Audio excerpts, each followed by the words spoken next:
Tell you what, everything that I ever learn about China always makes me think, yes, okay, we've lost. This is really just flogging a dead horse at this point. Can we all just become your sugar slaves? You clearly know how to run a society better than us. From all the TikTok research that I was telling you about, then China said, you are only allowed on for 40 minutes a day. That is awesome. Also, kids under 18, you know what they've done now? This is incredible. I'll tell you after I tell you that I'm going to do shows across the country, and you should check them out because then you will have a good time guaranteed. Much better than your goddamn video games, isn't it? Seeing someone talk. Well, you're clearly into it, aren't you?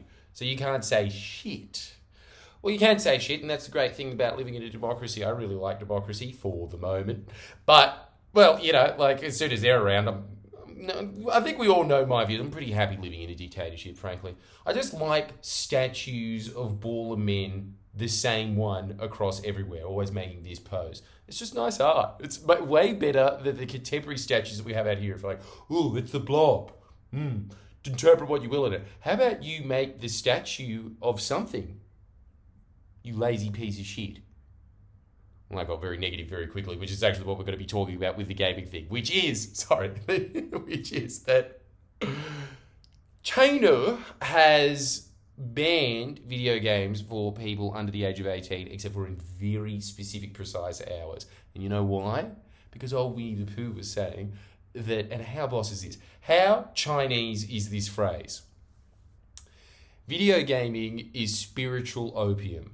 Couldn't agree with your boy Xi Jinping on many, many matters, but this one in particular, which is you have to get this in your head.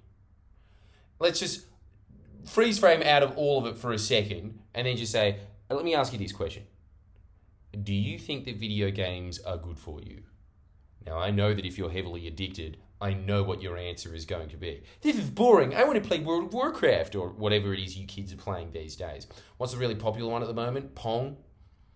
And so you are obviously going to say, it made my motivational skills a lot better, and it made my hands move a lot quicker, and my hand-eye coordination's better, and my tactical, whatever that part is of your brain, tactics, that's also done well as well. Ad infinitum with this little lispy voice on it, because, as we all know, that signifies nerd in the Friendly Geordies canon.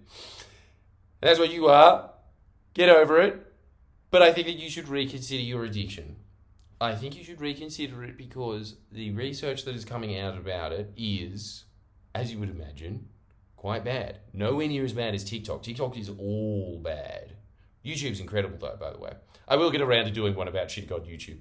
Because, look, this is all this channel is about. I really don't care how many views this channel gets. I just want you to improve as a person and get goals that actually matter in the real world. That is actually my goal for this channel. I seriously just want you to, become a much better human being than what you are now. And I honestly do think that you are much more capable of what you are doing now if you are addicted to video games or if you play them so much. Because, look, this is what all you need to know about it. People that are addicted to video games, 89% of them are depressed. Do you think that that is because they're depressed and then they just go into the outside world because it doesn't understand them? But Spyro does. You can really tell that I haven't played games in like 20 years, can't you? I don't know, whatever it is. There's going to be something out there that you play, and if you really assess what has happened to your brain since, I think that you will know, first off, what is obviously coming out of the research, which is 30 minutes of it, your prefrontal cortex, you become more aggressive, you become sadder, all the negative emotions flush to your brain quicker. You know how there's all of these pathways in your brain, and so say that, like, this is a massive reason why I'm always saying this on self-help, that you have to get a positive attitude. The reason that you have to get a positive attitude is because the neuroreceptors link up. So, if you force yourself to be happy all the time, what are you doing? You're basically a construction worker, widening a road. There you go, Bill. Put another angle on that side, which is not their decision.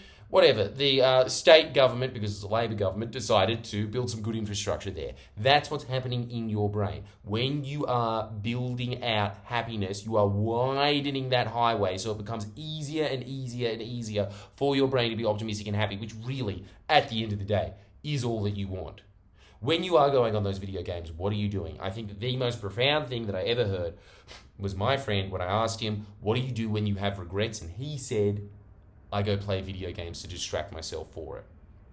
Yes, you do go on there because the world is a mean, cruel place. And much easier in this realm where I am a shadow master, whatever the hell that is. And in being a shadow master, the thing is it actually starts casting shadows on your mind, because did you know that much like that movie Toy Soldiers, those shadow masters come into your own head and start spooking around in it? That's what happens to your brain. Yeah, okay, you might go on it because you're sad, but you get sadder being on it. Not just because you start neglecting. This is the scary thing about it, because obviously, like everything, it is designed to be addictive.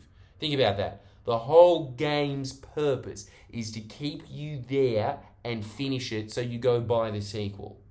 So what are they trying to do?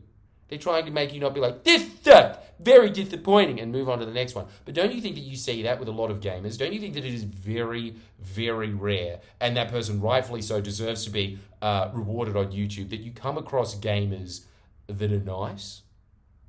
They're always so critical, so nasty about small things. It's always just like, new graphics in this suck. Am I supposed to be a cube at the moment? I don't even know what that is. Is Mario now a cube? Shut the fuck up, Mom! Yeah, I'll be out there in a second. Fucking bitch. That's all I ever say every time I ever go on Twitch. That, ad infinitum. And it is because when you are doing this, it starts actually making your emotions easier to grab to. Like instead of making that highway happen, right? Instead of that, it's kind of just like it opens up all of the emotional factors at once. It's just like free for all. And so you're always on this emotional roller coaster of like, yes, I want it. Fuck. That's why it's so addictive. It's because it is hitting your emotions, all of them, peaking them all the time. And so what happens? Like everything with addiction, if it's more interesting than your own life, you are going to go on it. This is applicable to drugs. This is applicable to computer games. This is applicable to TikTok. If your life is boring, then you are going to seek an escape. But the great thing about us is that we can make our lives exciting. And really, it is, and this is the one good thing that you have if you are addicted to computer games. This is the skill that is actually of massive benefit, that is not the same as what it is in TikTok, which is, what is a video game? Why is it so addictive? It's all about getting that nice little easy barrier. You've probably seen a bunch of video essays talking about this. Games used to be a lot harder in the 90s. It's true. They're making them easier and easier to get that little goal retention thing in the mind of just being like, yeah, you got the star. But the star wiggles around a lot, so it's a lot more interesting than the one that you got in kindergarten. It's doing that in your head, giving you all these little like, yeah, you got a little bit further. And this is also starting to link into the whole money system of changing whatever your character is. I'm guessing a lot of you, just for some reason, you dress up as female elves in it a lot. I really don't understand. If someone knows the psychology of that, please let me know. I'm very interested in that. I'm also interested in, do you like Linkin Park? I don't know, I think they're pretty rocking. I was just listening to a song of theirs before and I was just like, dude, you didn't deserve all the shit that made you kill yourself, Chester. I'm sorry that I was a part of that. You gave a good legacy. You deserve to be remembered up there as like a, more hilarious version of Michael Jackson. Without the bassist had the dance skills, jumping across with 1 foot. Look, sorry, we'll go back to this. Look, what is happening in your mind when all of these reward systems are out there? You are wanting to stay on because you're getting rewarded again, but you are also getting frustrated. Like, no, I had to go back to this part. Yeah, I went up to it. No. That's why it's making your emotions run everywhere, because it's always just this back and forth of just like 2 steps forward, 1 back, 2 steps forward, 1 back. Getting that formulation right is very, very crucial to creating a video game that is going to work. Messes with your head. Makes you a sadder person. This is the worst, biggest crime of all of it. The biggest crime of anything that I'm always mentioning of just like, you need to get off this, it's because it is a time sink. Anything that takes your time away from you actualizing as a human being, which is something that we're talking about. Go look at the Manson's theory thing that we posted before, which is, that's where you want to be aiming in life. You want to be aiming in life to actually reach your potential as a human being. And unless you are a Korean specifically wanting to get good at StarCraft 2, gaming is not your thing. Okay, if you are looking to go pro, fine. Disregard everything that I'm saying right now. But unless you aren't, there's going to be people that say, yeah, this helps me relax. It's kind of the same as people that say, Facebook helps me relax. That's true to a certain point, but it is way less than what you are playing.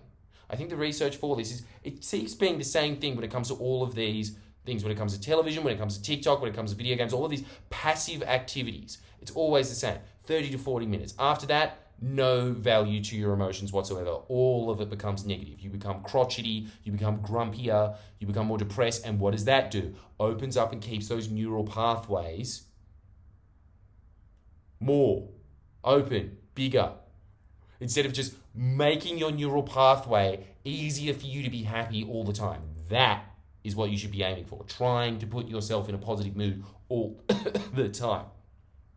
But, as I was saying before, here is the really important thing that you learn from video games, which is goal setting. Goal setting and goal achieving. I'm always saying this on this self-help channel, which is why you should subscribe. Gamify your life. Gamify your life. Every time. What is a goal? All it is a mission. All it is something for your brain, which is what it's always looking for anyway in pinging, which is another reason that it sucks you in, is because the human mind is just looking to accomplish things. You know that old saying that devil's hands, idle hands are the tools of the devil? Yeah. Profound, no? Don't you think it is profound? If you don't think it's profound, that's a shame, because I do. I think that is exactly what happens when the human brain, especially in men, I think as well, when men aren't doing something constructive, they start doing things that are destructive. This is all I want from you. Just like how you are making a video game your life and accomplishing the goals in that video game, you can be the RPG character. You should be the RPG character. You should be the RPG character because instead of just falling into somebody else's fantasy that is purely there just to make other people money, that wrecks your brain, wrecks your emotional capacity, makes it hard for you to relate to other people. This is it's the same research that comes out with all of this screen shit all the time. Terrible for your social skills, terrible for your emotional state. The two things that you need to advance in the real world plummets them. So it makes it easier and easier for you to go to that because you get more and more rejection from the outside world. You have to break that cycle. The way that you do that is that you gamify it. Instead, you put yourself, challenge, I am going to read one social intelligence book this week. Stuff like that. That's what I want from you. I also want you to sign up to Jordan Shanks because if you're not going to do that, here's the way to gamify it. Here's the cheat code. I'm telling you right now, Jordan Shanks is the cheat code to life because it is all the self-help gems that I have learned that I either cram into your head so that you actually go do these things, which is the important part, the actual action of it, which you think is a lot more difficult than it is because the mind is always trying to trick you to just do exactly what you're doing right now. I mean, you're still alive. We don't have to go out there into the real world, do we? Right. And I'm just going to be sitting there and just be like, listen, foreign brain, we're moving over here and we're doing something like posting that little mail that you wanted to send to Saturday Disney, even though it's not there, pretty much just to satisfy the inner child in you that was just like, I could have won that Steven Spielberg Lego set. That's all I want out of you.